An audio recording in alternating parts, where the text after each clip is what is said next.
Ho, everyone who thirsts, come to the waters. And you that have no money, come buy and eat. Come buy wine and milk without money and without price. Y'all, these are the words, the powerful words of the prophet Isaiah that he proclaimed to the people of Judah when they were exiled and held captive far from home. You might not know all of your Old Testament history, and that's okay, but just know that at some point, God's people get forced from their land. And they get taken as prisoners in the foreign land of Babylon, where life was all about empire and oppression, commerce and consumerism, and they lost everything. Meanwhile, everything they knew back home, even the temple where they used to worship God, was being torn down and stripped away. They were separated from their worship, separated from one another, and separated, or so they thought, from God. And so it is into that hot mess that the prophet Isaiah stepped in, bringing the voice of God and giving a word of hope to the people.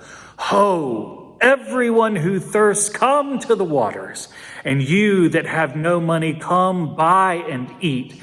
Come buy wine and milk without money and without price. Speaking of quirky words of hope, as many of you know, this week has been probably the weirdest week of my life. Last weekend, I posted a YouTube video for our church talent show. The video is goofy and it's stupid, and within a week's time, it's now knocking on the door of 1 million views. I'll let the content of the video speak for itself, but I will tell you that the reason I made it is because right now, most days, I don't know about you, but I feel like a member of Judah in exile. And I'm willing to bet you do too. No, we have not been forced from our homes. In fact, the opposite is true. And no, our temple has not been destroyed. Our buildings are fine. They're just empty.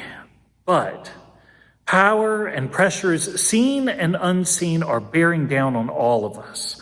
Forces that seek to divide us are hard at work.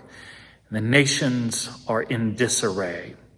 And we, the people of God, well, we are scattered and separated from our worship, separated from one another, and separated, or so it might be easy to think, from God.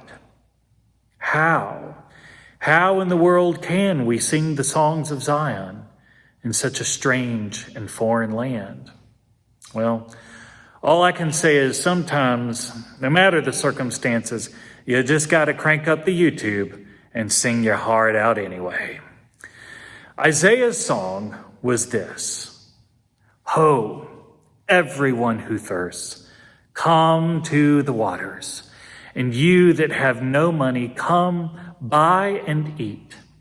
Come buy wine and milk without money and without price. In other words, it was sort of like he was saying, and here comes the FLPT, Father Lonnie's paraphrased translation. It was like he was saying, y'all, this will not last forever. It was like he was saying, look, God is preparing to rescue you. God is preparing to restore you. God is preparing to bring you back. And when he brings you back, it will not be exactly as you remember, but maybe that is not such a bad thing. When he brings you back, it will not be what you're used to in Babylon, but maybe empire and oppression, commerce and consumerism are things better left behind. It's like he's saying, the day is coming, y'all, when God will bring you back, and it will be simpler, better, free. Why? Why free? Well, because everything you need, everything that actually matters, has already been purchased and paid for you. We Christians have a word for that. It's called grace. And at the end of the day, it is the only thing we need. You don't need much when you've got God and grace in one another. So come, Isaiah says, everyone who thirsts, come to the waters. You that have no money, fine, come, buy and eat. We're getting the gang back together. The day of your return is promised, and you will get back together even better than you ever were before. I promise I won't quote my song every Sunday.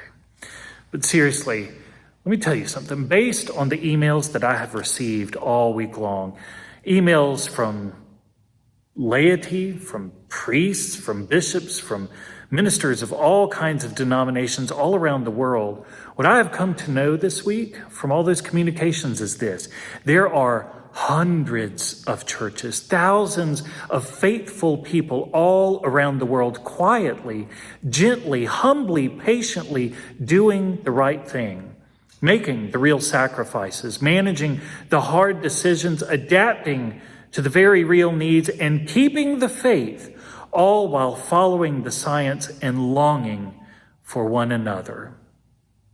It is hard. It is exile. But it is temporary. The God who once spoke hope to the people of Judah, y'all know he's alive and well and here right now, and he now speaks to us today. I don't know when the virus is going to be behind us. I've said that before. I don't know what things from our old life we might have to rebuild when we do get back together. I don't know what things from our exile we might have to let go. All I do know is that God is faithful and good, and he will, at some point, bring us back. Oh, everyone who thirsts, get ready. Get ready to come to the waters.